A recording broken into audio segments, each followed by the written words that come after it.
السلام علیکم ورحمۃ اللہ وبرکاتہ۔ ناظرین، شادی کرنا، نکاح کرنا سنت ہے یا واجب ہے؟ آج میں آپ کے سامنے اس کے ریلیٹڈ سعودیہ فتویٰ کمیٹی کا آپ کے سامنے فتویٰ رکھتا ہوں۔ شادی کرنا سنت ہے۔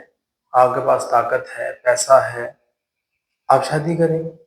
اگر آپ کو اس چیز کے اندر خوف لاحق ہے، خطرہ ہے کہ میرے سے گناہ نہ ہو جائے یا غلطی نہ ہو جائے، یا ایسا کوئی آپ کے اوپر ہے اور خطرہ ہے گناہ ہونے کا، تو پھر شادی واجب ہو جاتی ہے۔ نکاح کرنا، شادی کرنا پھر واجب ہو جاتا ہے۔ اس لیے والدین کو چاہیے کہ وہ شادی جو ہے وہ بچے کی، بیٹے کی کر دیں۔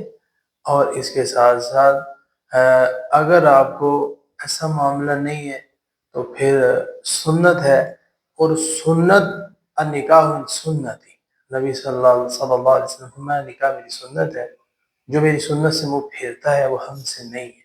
اس لیے شادی انسان کو کرنی چاہیے۔ اللہ تعالیٰ نیک معاملات فرمائے۔